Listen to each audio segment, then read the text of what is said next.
Oh my God, this is getting awkward. What do I say? I lost my train of thought. Oh God, what do I do?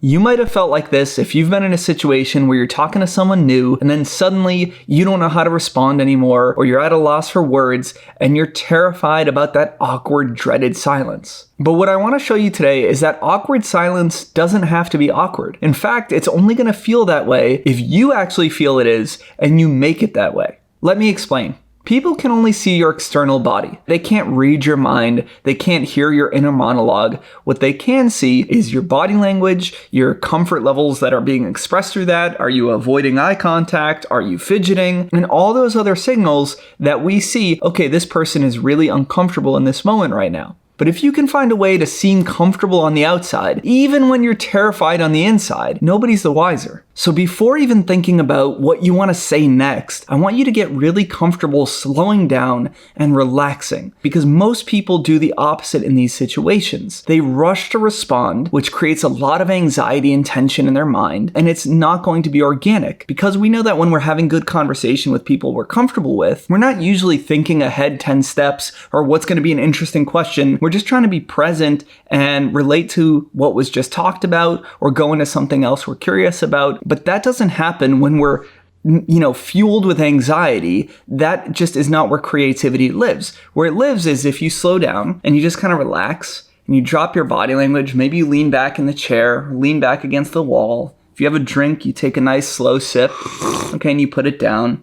Or you kind of just pause for a second thoughtfully with your hand on your chin or whatever else feels organic. When you take that stress off yourself, then your natural mechanisms kick in like they do everywhere else in your life, where you actually are like, oh yeah, we were talking about this, or hey, I wanted to ask her, about something earlier we were talking about, and it comes to you more organically. And to the other person, you just look secure, relaxed, thoughtful, and that's very, very confident. If any of you have seen the famous scene from Pulp Fiction, where they're talking about why are people uncomfortable with silence. In fact, some of the best moments are when you can share silence with somebody. And that's when you know you found somebody that you can really connect with. That's the way you can make silence work to your advantage. So at this point, you've kind of lowered your heart rate, you've relaxed your body language, you've taken a pause, and hopefully now you can actually have an easier time picking back up the conversation. I'm going to give you 5 different ways you can continue a conversation when there is a moment of silence. If you're in that good headspace and you originally went silent because you didn't know where to take the conversation topic that they were saying to you, you can take a second to yourself and say, they were telling me about their career in research and how they actually left that to pursue photography.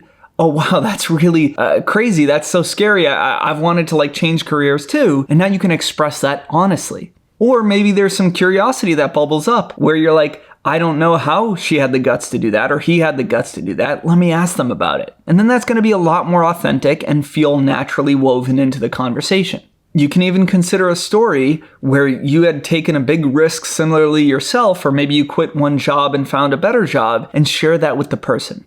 Now, what if the reason why you're silent is because the conversation topic at hand ran its course and you don't know where to go next? In those instances, it's fine to just start to ask questions about different interests you have or bring up a topic that you're really knowledgeable about and start a new thread altogether. So let's say self-improvement, since you're watching this, is really important to you. It's fine to just start a new thread and say, hey, listen, so I'm curious. I've been really into self-improvement lately and kind of reading a lot of books over the last 6 months about personal growth. Is that something you're interested in? Or, hey, I don't know about you, but I've been dying to get out this summer, and I have it on my bucket list to visit 3 national parks and do a ton of hiking. How do you like to get outdoors? Are you a pet person? You're like somebody who obviously takes a lot of risks in life, which I think is cool. What actually scares you? Hey, by the way, I'm curious, have you ever tried virtual reality? So you just start a new conversation topic, which is quite natural, and you make it something that you're actually excited about or passionate about, and it plays to your strengths, which makes it much easier to continue that thread going forward. Another way is that you can make an observation about something in the moment. So maybe there's a song on that you haven't heard in a while and you love it, and you say, hey, have you heard this song? I haven't heard it in 5 years. I used to love this band. Or, hey, notice those 2 people over there. Look how into each other they are. That's the sweetest thing. I wish I could be a couple like that, at 60. Or I don't know about you, but I love the vibe of this place. I don't know if it's the neon lights or the chill vibe they got going, but it always feels good to hang out here. Or you see a guy near you too, and he's just kind of letting loose and really having fun, and you're like, oh my God, look at that dude. He's just having a blast. I love that energy. And so the last two ideas are if you can't do those first three things where you can relate honestly in the moment or bring up a brand new subject that you're curious about or just make an observation, but these are for when you really don't know what to say and how to pick back up the conversation. And that's to take the pressure off you to respond. Most people always think that when the silence goes awkward and they're looking at you, that you have to be the one to respond.